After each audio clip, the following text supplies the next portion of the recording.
premium smartphone. Now, the first thing that you notice when you take a look at this phone is that there's this little extra screen up here at the top of the device. And basically think of this second screen as kind of like how you use the Edge screen on the S6 Edge or on the Note Edge. You can quickly launch apps, like you can get into the camera. You can also use it to access contacts. You can use it for multitasking. You can leave it on all day, and LG says that it'll only affect up to 5% of the battery of the phone, or you can turn it off. And right next to that second screen, you see two front-facing cameras. These are both 5-megapixel cameras. And the difference between the two is that one has a field of view of 80 degrees and one has a field of view of 120 degrees. So LG is saying that basically they want with this phone for you to be able to remove the need for a selfie stick, and that 120-degree camera will capture everybody that's in the shot that you're trying to get. On the back, we have the same 16-megapixel camera that we had in the LG G4. So you can expect the camera performance to be very similar to the G4. You know, fast autofocus, really great detail, really neutral colors, but it will all probably run a little bit faster. There's a Snapdragon 808 processor in here, but there's 4 gigs of RAM this time around, as opposed to what's found on the G4. One thing you'll notice is that the curve in the display is gone. This is a flat display.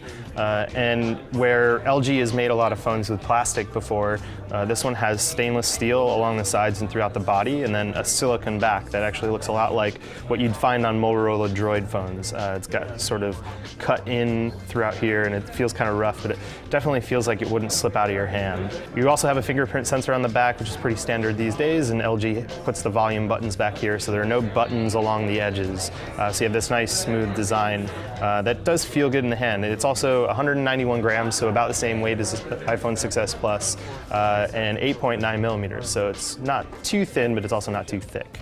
Now, LG really wants to sell the V10 to creators, where it looks at the phones like the G4 or the G Flex 2 as phones for consumers of media. And so some of the things that they've done this time around is some software tweaks that'll play to people who really want to use this phone to make media on the go. One of those things is a whole suite of manual controls for the video. So a lot like how there were manual controls for photos in the G4's photo shooting, we have a whole bunch of stuff. You can see the left and right audio channel here. We have different frame rates that you can shoot at. You have optical image stabilization, as well as a chip inside that should help with the software stabilization. You can control things like ISO, shutter speed, all within the video controls, and that was something you could never really do before if you were shooting video on an LG phone. And there's some other software tweaks that should play into this creator role as well. There's a high-quality 32-bit audio digital analog converter in here as well. So basically, you're going to be getting a lot for what you're going to be paying here for this phone. It's also got a 3,000 milliamp hour battery, which is replaceable, but you're only going to be able to get one variant as far as the storage goes with the V10. LG's selling it in a 64 gigabyte variety, but no more and no less. You can, however, use a micro SD card to expand the storage, and LG says they've tested it up to 200 gigabytes.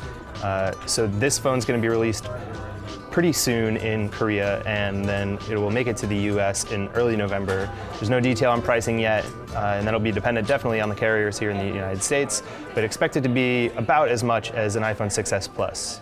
For more, check out TheVerge.com.